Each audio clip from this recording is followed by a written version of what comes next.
and all our dignitaries, Deputy President, PCS, speakers of both houses of parliament, together with the leadership, and all who've been involved, and my friends, wale wanafanya kwa mjengo, Bwana asifiwe. Your Excellency, the 19th of March will go down in history as turning a new page in the chapter of this country. I really want to thank all of those who've been involved in this entire process. I recently saw a newspaper headline that listed the senators and MPs who voted for this bill, and they were saying those who have betrayed Kenyans. I want to tell the MPs and the senators, on behalf of the millions of people who have been living in squalor in our informal settlements, and I will start with the urban areas, on behalf of those who have been described here by Stanley and Shadrach and all of them, who live a life without dignity, we are proud of you. Thank you. Thank you. We are going to rewrite the story of our urban spaces. The built environment gives dignity. The built environment gives esteem to our people. And I'm very happy that they have said what will not come out the same way when we say it. That what dignity is there when you live in the same room with your children and your wife, and the only thing separating you is a bed sheet. That when your wife has to go to shower in a communal bathroom somewhere out there with other men waiting, there is no dignity. A first-class country cannot have a second-class citizen. And I'm glad, Your Excellency, that we have moved and we're in sync, that we're no longer doing slum upgrading in Kenya. We're doing slum eradication. Slum upgrading, there is no first-class slum and a second-class slum. A slum is a slum.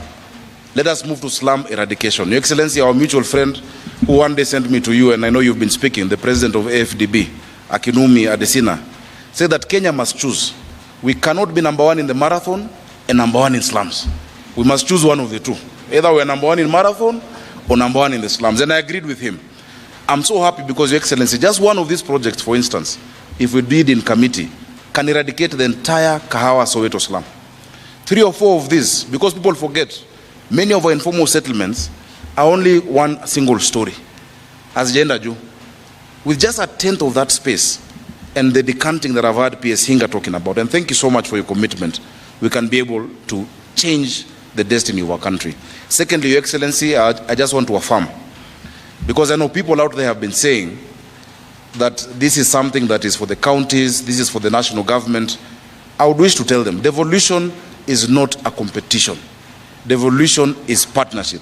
Devolution is partnership between levels of government to make sure that we serve our people the best. It is based on the principle of subsidiarity, that a service is best offered closest to the benefit of that. So as counties, we are partners. You know, it is like a bird flying, asking, for me to fly, which wing do I need, the left wing or the right wing? A bird needs both wings for it to fly, both the national government and the county government. And on behalf of my colleagues, I want to tell you and commit that we will partner. We had a discussion, we've been talking, we will partner as counties to also do these projects, to do our part, to identify land, you know, because these people, there are no Kenyans served by the national government and other Kenyans served by the county governments. They are all our Kenyans. Your Excellency, as I go towards conclusion, on the 7th of June 2023, you said something profound.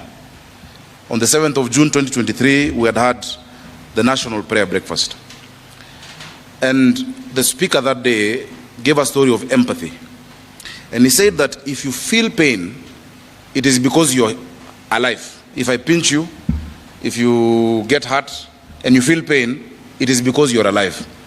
But if you feel somebody else's pain, it is because you're a human being. Your Excellency, thank you for feeling the pain of millions of our people in our cities, even in our rural areas, who have no hope, who are living lives of squalor. And I pray that this will be the beginning of the end of that story.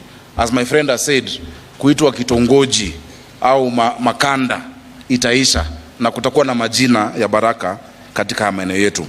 As a county, we are working together with the PS and with the ministry, our county aggregation industrial park, because Nairobi ni shamba ya mawe, hatuna matunda na mboga na kahawa. Our product is this, Your Excellency. Our Kaipi Nairobi is metalwork and woodwork industry. We're dealing with Peter, Mudhama, and the Kamkunji and the Ngong Road teams. Thika Road, between Mathare and Utalii, that is where we're going to have our industry. Hii milango yote, madirisha, together with these people, we're bringing the common user facility and give our young people hope in this work that we're doing. Your Excellency, one story that my friend aligusia kidogo tu, na ningetaka kumsaidia kusisitiza. He said that in the informal settlements, every other day, there is a fire. And I don't think people understood. You know, in January, one fire that, of course, we regret that happened in Embakasi took the attention of the nation. But, Your Excellency, do you know, in that same month, there were 47 other fires in Nairobi County, in our informal settlements, because of illegal power connections, because we've not given these people a dignified life. Imagine leaving your home and not knowing whether when you come back your children are safe, whether they're how you left them, or whether your house has burned down because of the indignity of living in that informal settlement. Your Excellency, please help us to make sure we sort that out, make sure that we provide water for them, we're able to reticulate for them, because a first-class country that Kenya is cannot and will never have a second-class citizen. Your Excellency, as guided by yourself, thank you so much. I would like to invite the Prime Cabinet Secretary to say a word and then invite the Deputy President. Thank you.